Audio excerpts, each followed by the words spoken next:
I'm Akiko Suwa-Eisenmann, and I'm an economist, Japanese, but working in France.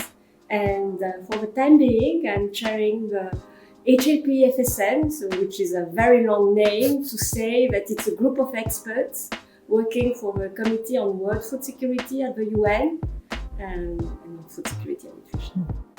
I guess what I should maybe add, so that we're clear about this, that you are the food science policy interface, the official food SPI. Would you call yourself a food SPI? Yes, I think it's a food SPI, but I think that it's not that we have a monopoly.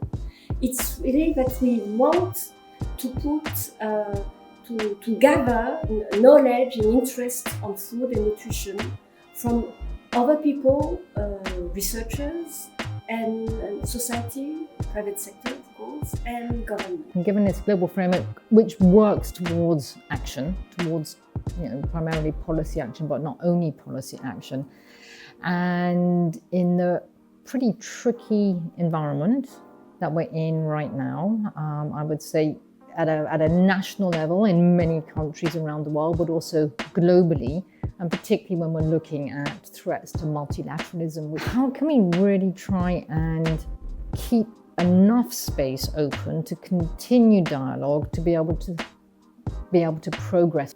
Yes, I think it's a very important question, and of course I will be answering on my individual capacity as a researcher. I think that you're completely right.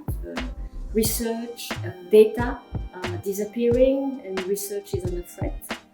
I think that for the time being, at the CFS, I was astonished to see how much things are progressing. And I think that what we need to do is really to stay firm on the ground and say that climate change is happening. Pollution, loss of biodiversity is threatening food security, and we need to keep this message at the forefront. We need also to earn the trust of policymakers and society. And earn the trust means that we need to be legitimate, to be independent, without conflict of interest.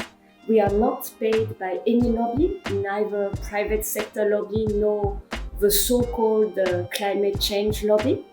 And we are trying to take into account all types of knowledge, not only scientific knowledge, but also the lived experience of people on the ground.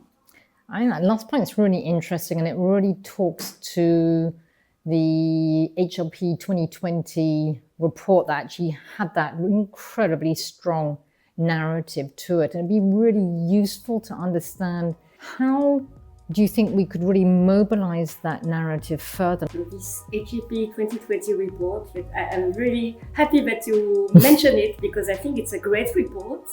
And so in this report, we say structural factors within the food system and outside the food system need to be transformed.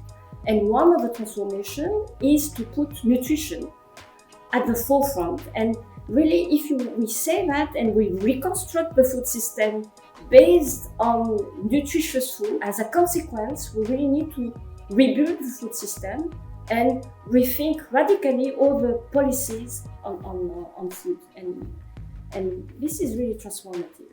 It's super interesting. It's one of the things I've been talking to a couple of people about over the last few months, is how we can start to see nutrition as that lever for change, for transformation, beyond being an outcome in and of its own right. How do you see science policy action interfaces evolving over the coming years? The dialogue will be more needed, and it will be needed on difficult points, because now we need to talk about solutions, about policies, not only about the diagnostic. I think that even though some are still doubting about the diagnostic, I think the diagnosis is there.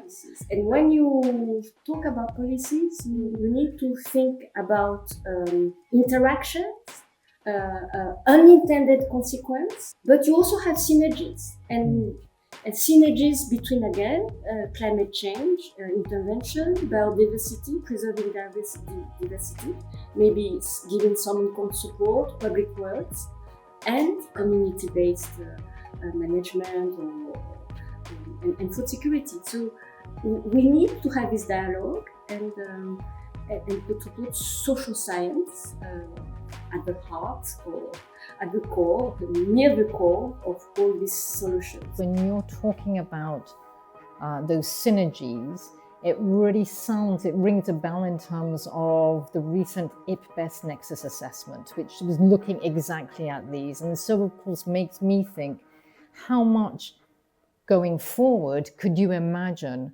these different formal global SPIs, whether it's an IP-BEST or HLP, IPCC on one side, actually joining forces? I don't think that there will be a big SPI to move them all, because we need this disciplinary, fine-grained and following this science and knowledge, which is really progressing very fast. Having this dialogue very ahead of the reports we are preparing, or having common reports, if we could. These are really the dialogue that we started for some at Montpellier, and that we are still having right now during this year on the reports that we prepare.